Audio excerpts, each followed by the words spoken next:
Paz do Senhor, meus amados. Amém? Aleluia. Amados, eu acredito que palavras não conseguem explicar a grandeza de Deus, a majestade, o tamanho dEle, a glória dEle, a bondade dEle, a honra dEle. E a Bíblia fala, lá em Jeremias, capítulo 10, versículo 6, diz assim: não há absolutamente ninguém comparável a ti, ó Senhor. Tu és grande, e grande é o poder do teu nome. Nós temos um Deus que é incomparável. Aleluia. Glória a Deus. Que você possa exaltá-lo essa noite, continuar exaltando e glorificando o nome desse Deus tão grande. Amém?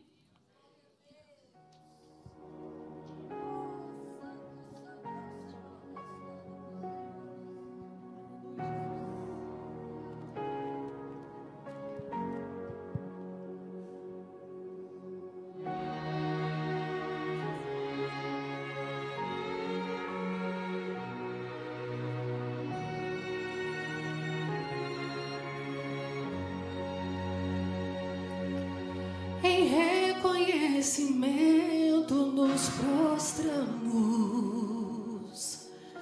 maravilhoso és, nós declaramos, seja bem-vindo neste lugar, todo elogio queremos te dar.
Em reconhecimento nos prostramos, maravilhoso és, te adoramos, seja bem-vindo nesse lugar, todo elogio queremos te dar.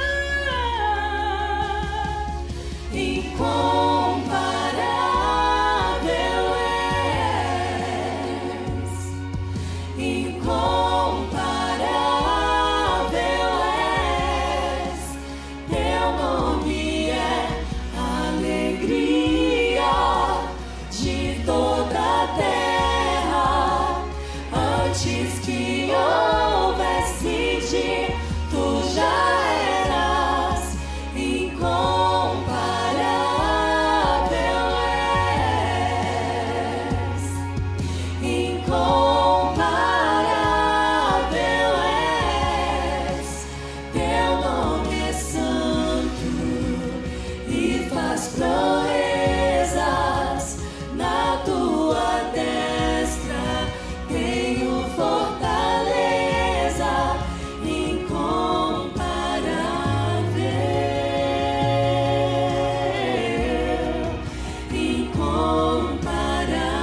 te obedecem, incomparável.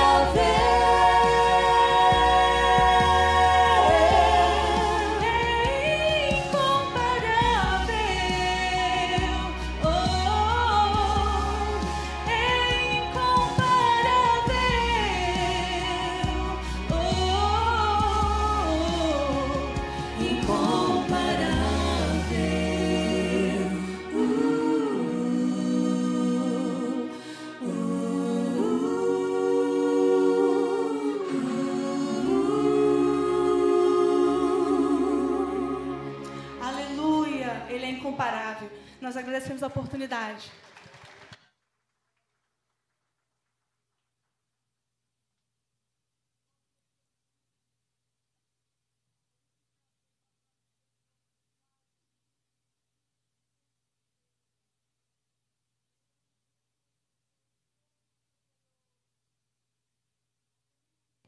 Alô? Pai do Senhor, irmãos, amém? Que alegria, estamos juntos na casa do Senhor, né? Servindo ao Senhor, cânticos maravilhosos, cremos que o Senhor Jesus foi dignificado e agora nós vamos ouvir a palavra do Senhor, amém? Que coisa bonita, que coisa maravilhosa. Abra, por gentileza, no livro de João. Vamos para o livro de João.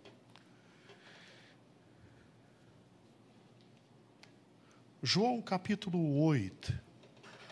João capítulo 8. Louvado seja o nome de nosso Senhor e Salvador Jesus Cristo.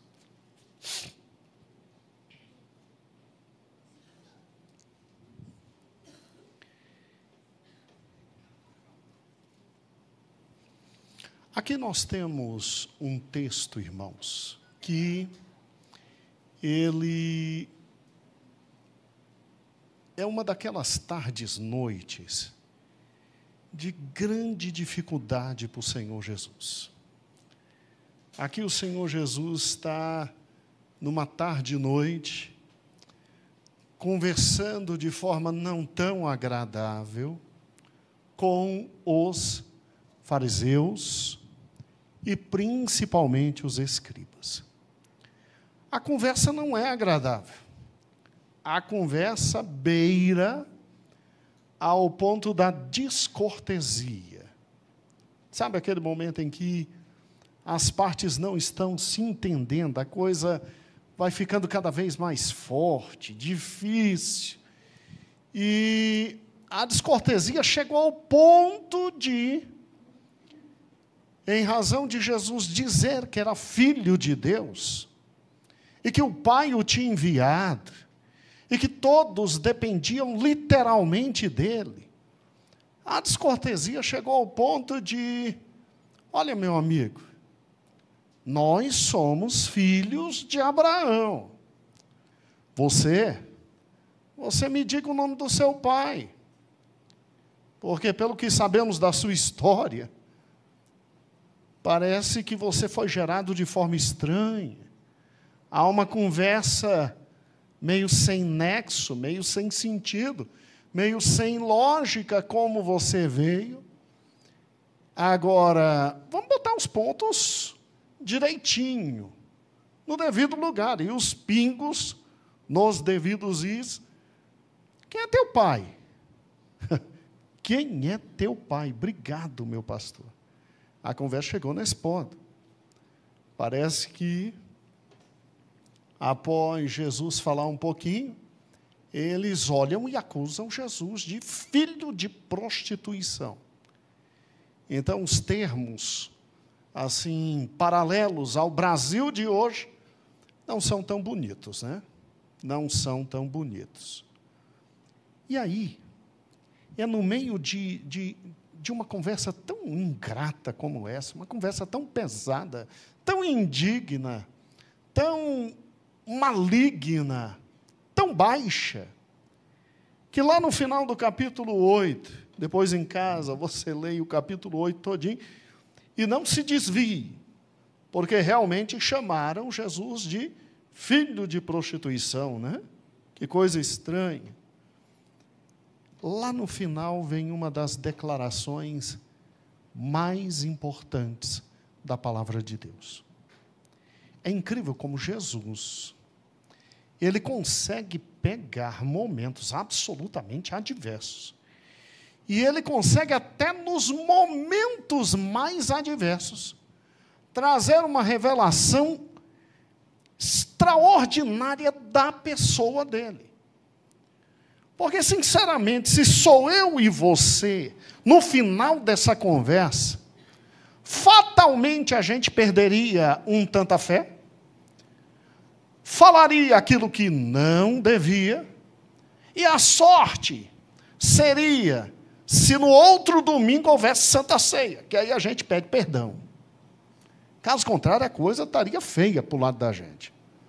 Porque essa conversa, se fosse eu e você terminando, não terminaria de bom jeito. Ou, na pior das hipóteses, num tribunal do júri. A lei brasileira diz que quando a gente comete um crime chamado homicídio, vai a júri. Mas Jesus não, Jesus de forma extraordinária.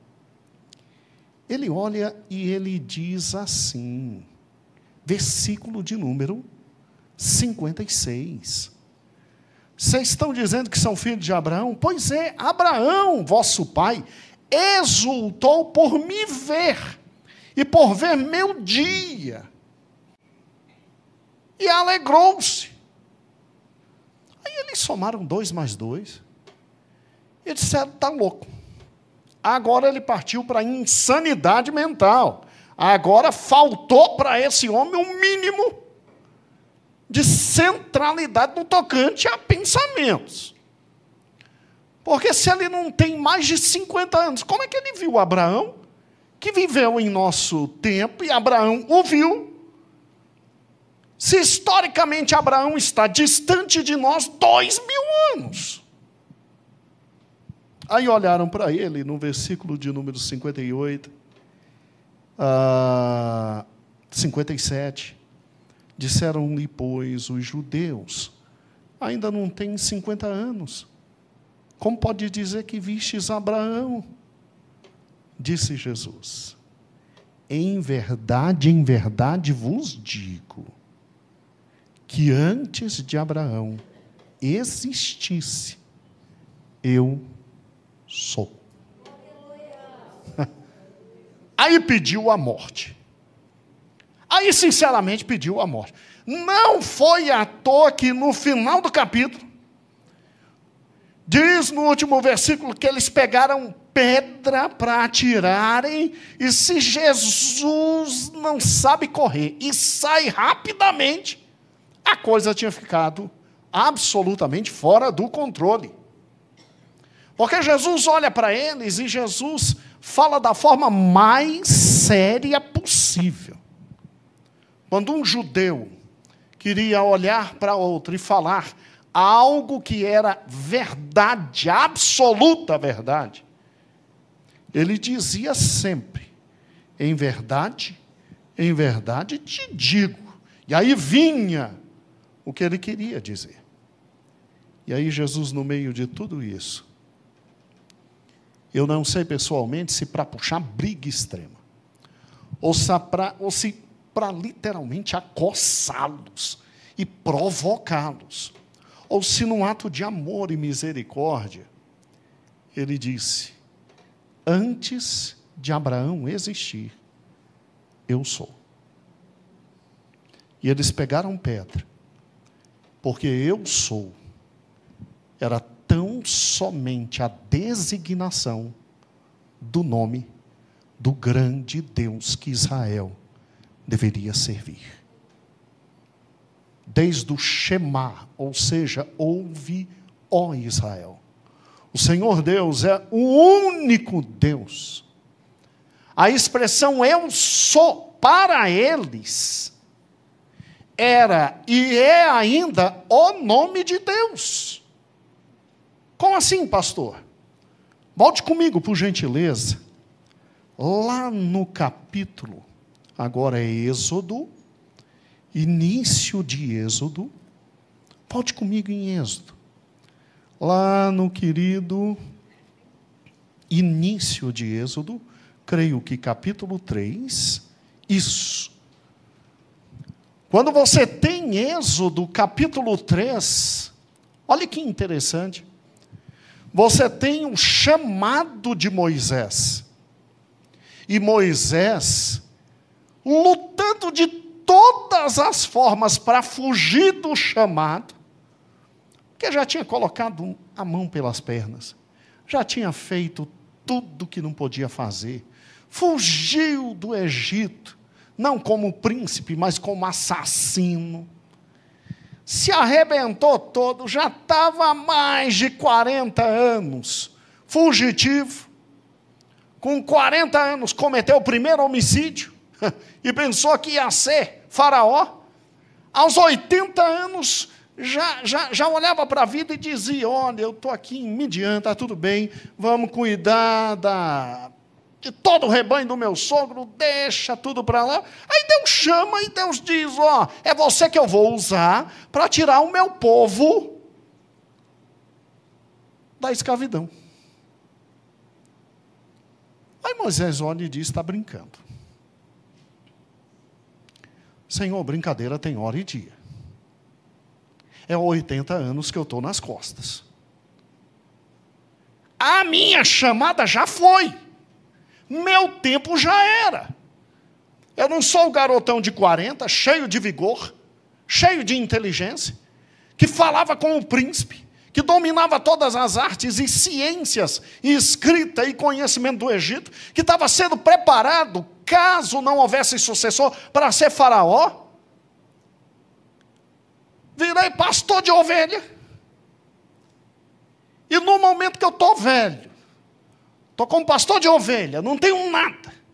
As possibilidades se foram, inclusive, eu que era forte no linguajar e nas palavras, agora eu sou pesado de lábio.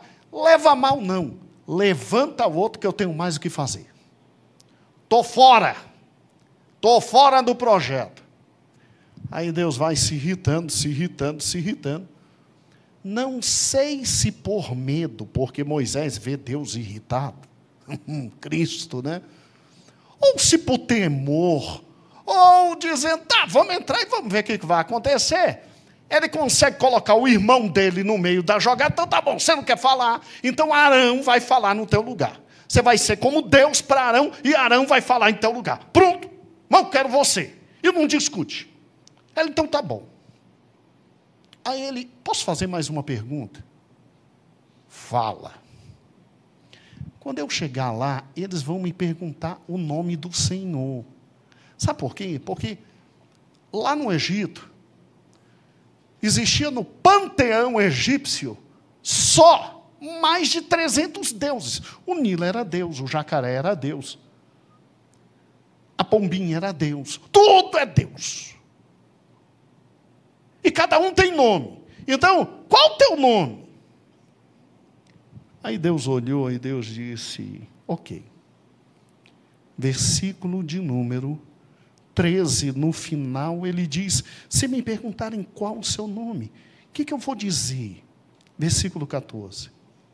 E disse Deus a Moisés. Aí, por causa de João, a gente sabe quem foi que falou. Eu sou o que sou. E se perguntarem mais ainda, a resposta é direta, objetiva. 2 pés no peito. Eu sou, me enviou a voz, e cala a boca. Não tem discussão.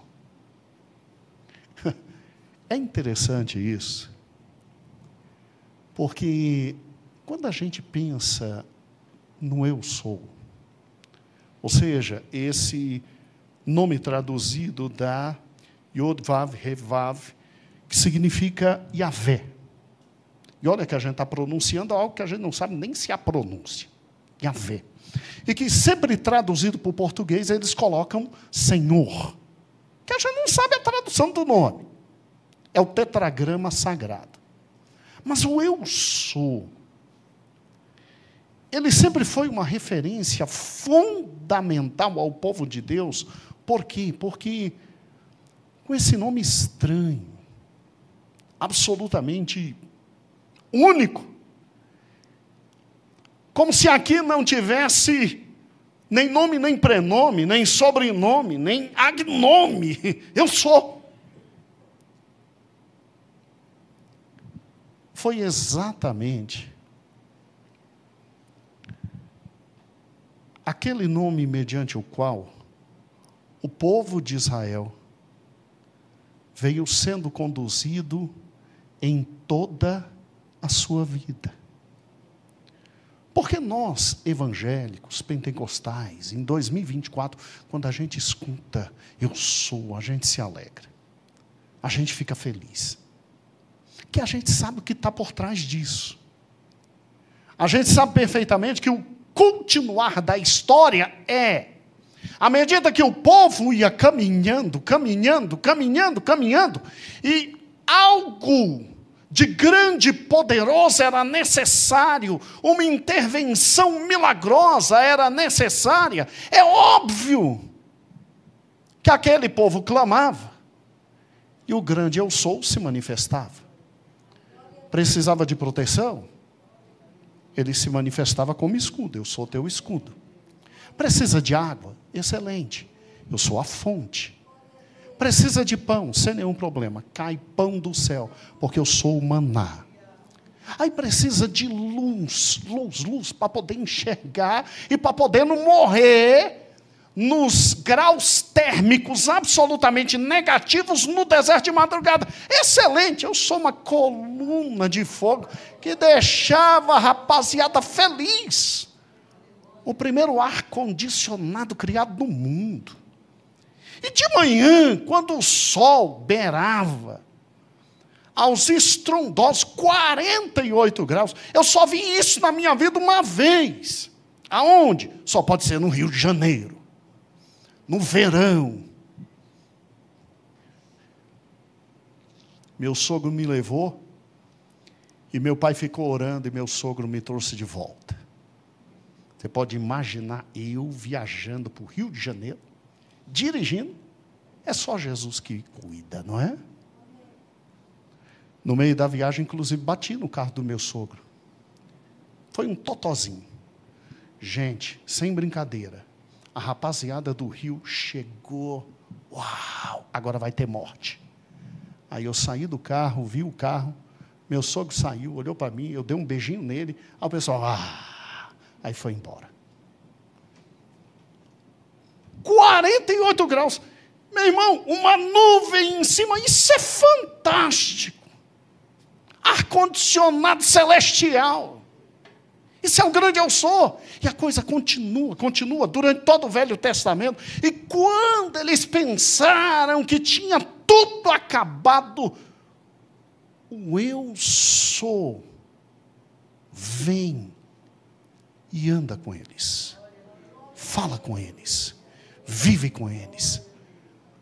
Aí ótimo, eu sou o bom pastor, eu sou o pão da vida, eu sou a água da vida, eu sou o alfa, eu sou o ômega. Gente, é fantástico, não é? É por isso que quando a gente escuta isso, a gente fica assim, meu Deus, que coisa maravilhosa. Só que eu quero te chamar a atenção para algo que a gente não vê. E se vê, passa absolutamente sem ser notado. Jesus disse em João, eu sou antes de Abraão. Não, mas aí não dá, aí não fecha. Como é que ele é antes de Abraão?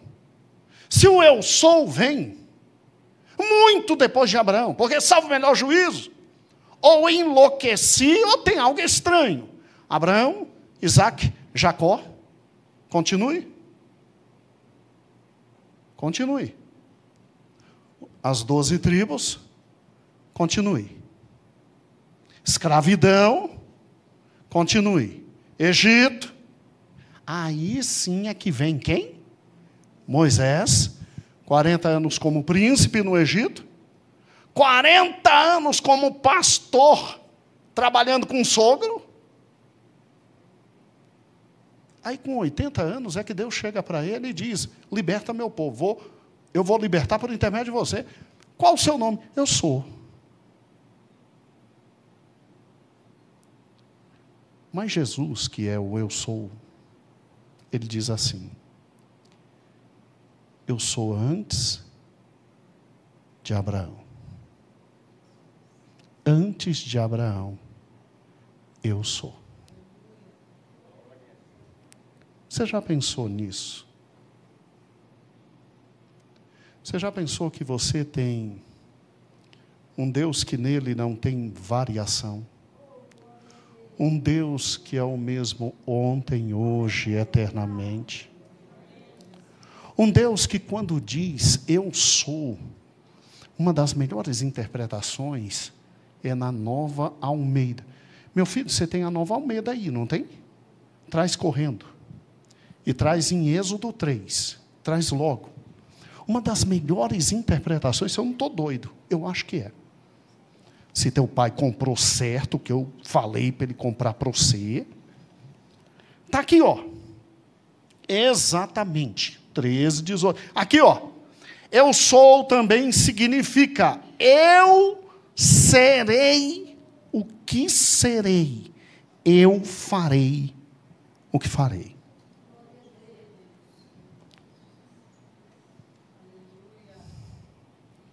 Gente, olha que fantástico.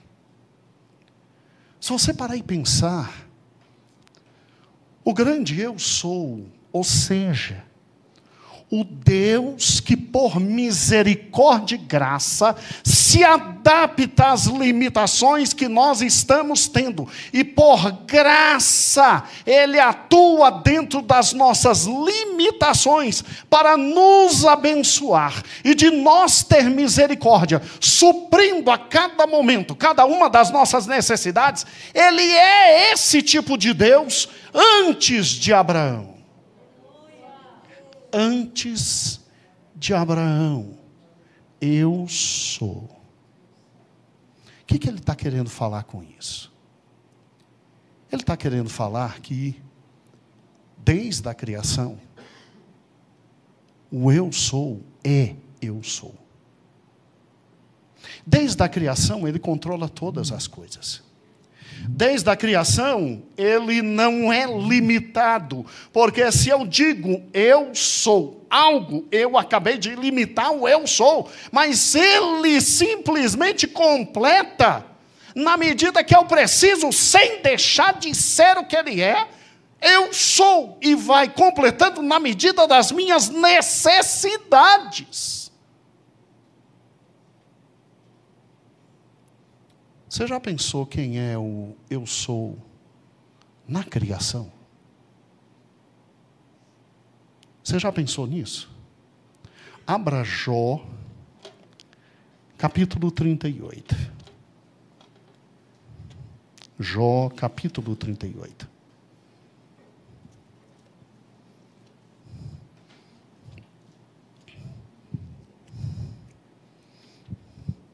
Meu Deus, deixa eu correr.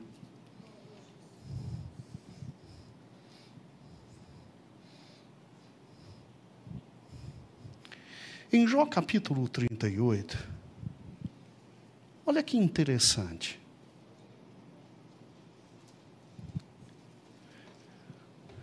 Jesus conversando com Jó, o eu sou, ele faz algumas perguntas que fazem emudecer qualquer um de nós e faz empalidecer de vergonha qualquer um de nós. Versículo 4. Onde estavas tu quando eu fundava a terra? Ou seja, ele está dizendo, eu sou aquele que fundou a terra. Versículo 5. Quem pôs as medidas, se tu sabes?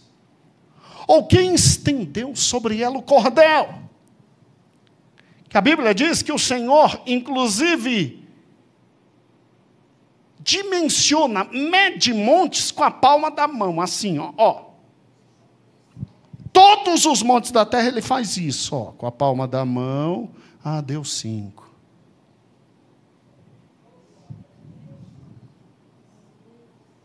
Olha o 6. Sobre que estão fundadas as suas bases, ou quem assentou a pedra de esquina do universo? Onde estavas tu, quando as estrelas da alva juntas se alegravam e cantavam, todos os filhos de Deus rejubilavam? Quer dizer, quando eu estava fazendo tudo isso, quando eu estava criando tudo isso, e que era um momento único, ímpar, extraordinário, anjos, quase que em êxtase, por não saber o que fazer, cantavam diante disso. Tamanha beleza, tamanha profundidade, tamanho poder, não tinha outra coisa a fazer senão me glorificar.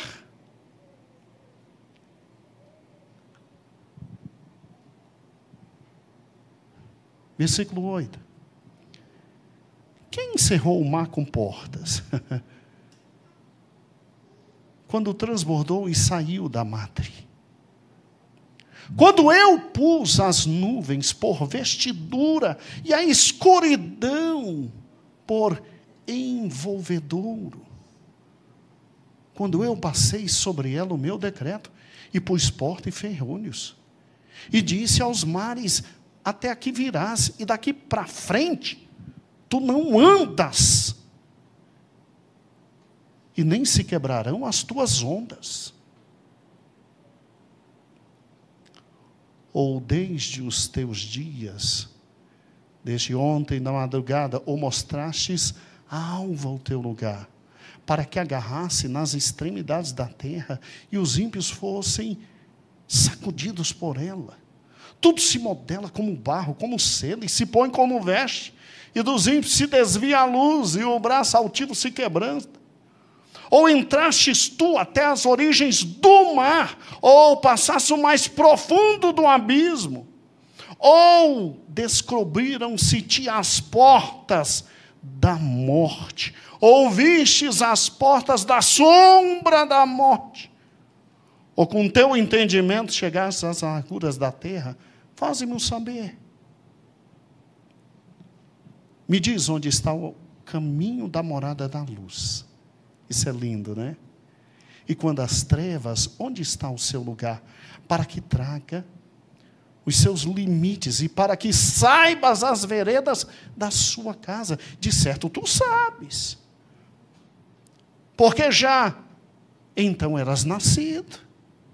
E porque é grande o número dos teus dias, né, Jó? Agora me fala dos tesouros da neve, dos tesouros da saraiva. Que exatamente cada mínimo de neve tem brilho próprio, nenhum se reproduz no outro. Onde está o caminho em que reparte a luz, espalha o vento oriental sobre a terra? Quem abriu para a inundação um leito e o caminho dos relâmpagos e dos trovões para chover na terra onde não há ninguém e no deserto, em que não há gente para fartar a terra sedenta e assolada e para fazer crescer os renovos da erva? A chuva porventura tem pai? E quem gera as gotas do orvalho? De que ventre vem o gelo? E quem gera a geada do céu? Quando debaixo de pedras as águas se escondem e a superfície do abismo se coalha. Agora é lindo. Deus pega e manda ele ir até o céu dos céus. Ou poderás tu ajuntar as cadeias das 7 estrelas, ou soltar os atrilhos do Órion, ou produzir as constelações do seu tempo, e guiar a ursa com seus filhos. Sabes tu as ordenanças dos céus? Ou pode dispor dos limites deles sobre a terra? Ou pode levantar tua voz sobre as nuvens, para que a abundância de águas te cubra? Ou ordenará os raios, que saiam e digam, eis-nos aqui? Quem, pois, a sabedoria no íntimo, ou quebra a mente, e deu ao homem entendimento? Quem numerará as nuvens pela sabedoria? Ou os odres dos céus? Quem os abaixará? Quando se funde o pó numa massa, e se pega os torrões uns aos outros. Porventura, caçarás tu a presa para a leoa, ou satisfarás a fome dos filhos dos leões? Quando se agacham nos covis, e estão à espreita nas covas.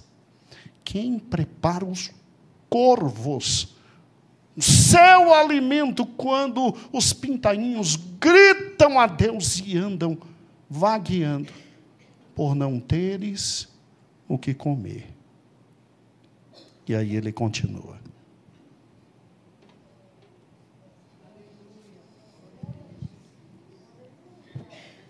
Eu não sei quanto a você,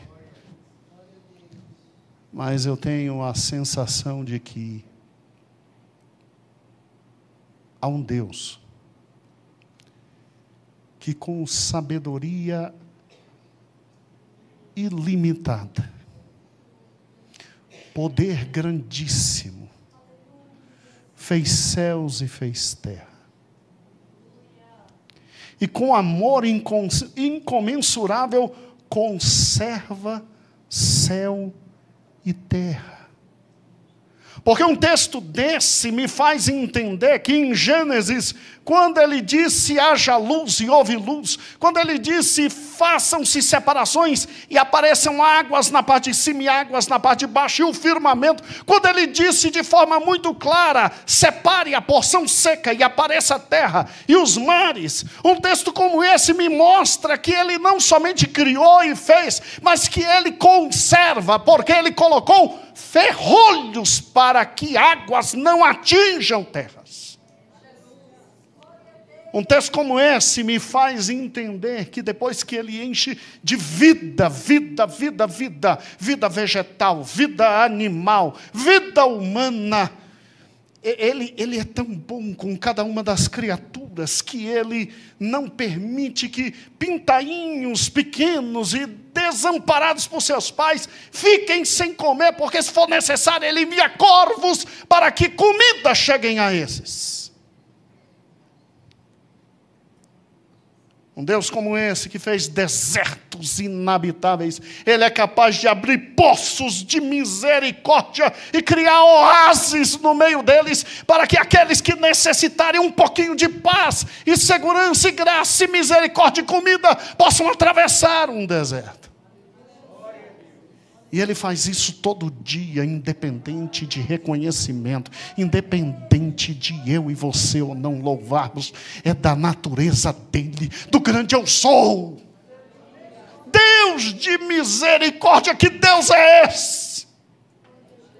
Como notificá-lo, como dizer quem ele é, como dimensioná-lo, como entrar na profundidade dele. Paulo chega e diz, a profundidade da riqueza e da sabedoria, quem deu para ele, quem ensinou a ele, quem ministrou a ele. E Paulo termina, portanto a ele toda a glória, toda a honra e absolutamente todo o louvor. E é um Deus como esse que depois simplesmente pega um povo, cria um povo, ama um povo, e se mostra para ele de novo como grande eu sou. E os conduz em vida, conduz em paz, dá a eles absolutamente tudo o que eles precisam. E manifesta-se com amor e com graça e com misericórdia. Amor, graça e misericórdia. E mesmo depois de todo olvidar desse povo, todo jogar fora, ele ainda vem, habita no meio desse povo, tenta regenerar esse povo, cria a igreja e continua sendo o eu sou.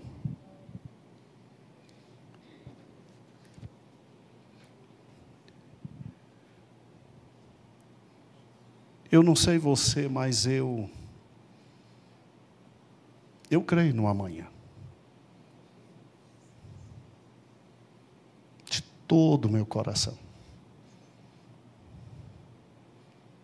Eu creio em ressurreição de mortos. Eu creio em vida eterna. Eu creio em amor que alcança gente inalcançável. Porque a dimensão do grande eu sou extrapola absolutamente tudo que um dia a minha boca e a tua boca se abrirão em gritos e gemidos de misericórdia, para alcançar inclusive aquilo que Ele é, e a gente não consegue nem saber. Daí porque o Espírito geme em nós, clamando por nós, falando com grande eu sou, quando nem sabemos pedir, quando nem sabemos como clamar.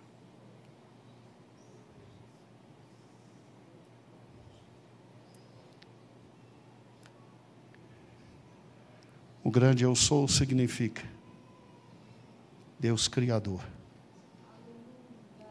Deus de providência e de conservação. Deus Salvador. E Deus de vida eterna. Deus de vida eterna.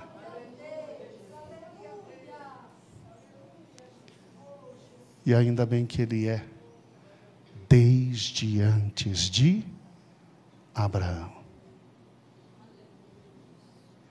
É uma pena que o tempo não dê para a segunda parte da mensagem. E o que é o grande eu sou antes da criação? Em outro momento a gente conversa. Tudo conforme a vontade dEle. É por isso que um crente, ele crê, mesmo não vendo. Ele anda, mesmo não tendo forças. Ele compartilha, mesmo doendo. Ele é alguém que vive como alguém fora deste mundo, porque nós não somos daqui. E eu não sei se você consegue dimensionar o tamanho de Cristo. Mas, certamente, esse é o motivo pelo qual um dia todo o joelho se dobrará. Toda língua confessará. Porque Ele é o Senhor. Ele é o Senhor. Está na hora da gente entregar a vida completamente a Ele. Está na hora da gente entregar os sonhos a Ele. Está na hora da gente entregar a alma a Ele. Está na hora da gente se entregar a Ele sem reservas, sem limites, sem porém, sem jamais, sem senão. Está na hora da gente baixar a guarda e entender que a gente é um nada. A gente é um nada.